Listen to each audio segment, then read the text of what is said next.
LP গ্যাসের আমদানি মূল্যে 25% ভর্তুকি দেওয়ার প্রস্তাব বিইআরসির কারিগরি মূল্যায়ন কমিটির। পাশাপাশি সিলিন্ডার আলাদাভাবে না বেচে গ্যাসের দামের সঙ্গে সমন্বয় করার প্রস্তাব তাদের। আর এলপিজি ব্যবসা পরিচালনায় জ্বালানি বিভাগের লাইসেন্স দেওয়ার ক্ষমতা বাতিলের সুপারিশ ভোক্তা অধিকার সংগঠন ক্যাবের। বৃহস্পতিবার এর দাম নির্ধারণ নিয়ে গণশুনানিতে আসে এসব প্রস্তাব সুপারিশ। দেরিতে হলেও উচ্চ আদালতের নির্দেশনায় তরল পেট্রোলিয়াম গ্যাস এলপিজির দাম বেঁধে দেওয়ার উদ্যোগ নিয়েছে এনার্জি রেগুলেটরি কমিশন বিইআরসি। এ নিয়ে গণশুনানিতে এসে জানুয়ারির জন্য 12 কেজির সিলিন্ডারের দাম সরকারি প্রতিষ্ঠান 700 আর বেসরকারি প্রতিষ্ঠানগুলো চাইছে 1373 টাকা। আমাদের যে প্রাইস আমরা ডিটারমাইন করে আজকে যেটা আমরা প্রস্তাব করেছি এবং এটা আমাদের প্রত্যেকটা কস্ট কম্পোনেন্টকে আমরা কগনিজেন্সি নিয়ে আমরা একদম ওপেন বুক হিসেবে আমরা টোটালটাকে আমরা প্লেস করেছি, যাতে করে এটা প্রপার পরীক্ষা নিরীক্ষার মাধ্যমে আমরা ওই প্রাইসে আমরা রিচ করতে পারি।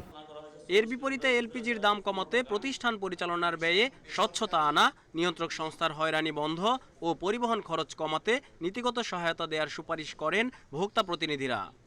এক একটা লাইসেন্সের 20টা জায়গায় 21 টাকা জায়গায় যাওয়ার অর্থটা কি?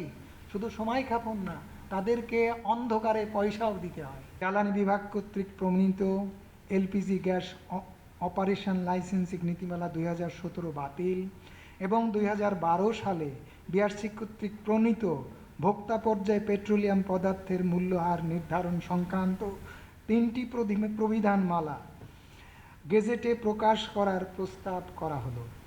তবে সব পক্ষের প্রস্তাব পর্যালোচনা করে গ্যাস আমদানির মূল্যে ভর্তুকি ও আলাদাভাবে সিলিন্ডার বিক্রি বন্ধের সুপারিশ করে বিইআরসির কারিগরি মূল্যায়ন কমিটি।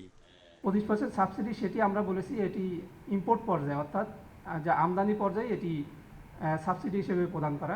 পরে শিগগিরই এলপিজির দাম নির্ধারণ করে দেওয়ার কথা জানান বিইআরসি চেয়ারম্যান। প্রয়োজনে আরেকটি সংক্ষিপ্ত মত বিনিময়ের মাধ্যমে কমিশন সকলের সঙ্গে স্বল্প পরিসরে হলেও মত বিনিময়ের মাধ্যমে সকলের স্বার্থ সংরক্ষিত হয়, ভোক্তা সাধারণের স্বার্থ সংরক্ষিত হয় এমন ব্যবস্থায় একটি মূল্য নির্ধারণে আদেশকারী ব্যবস্থা নেবে।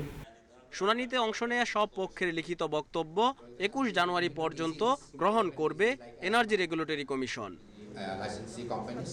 Shariful Islam, independent news, Dhaka.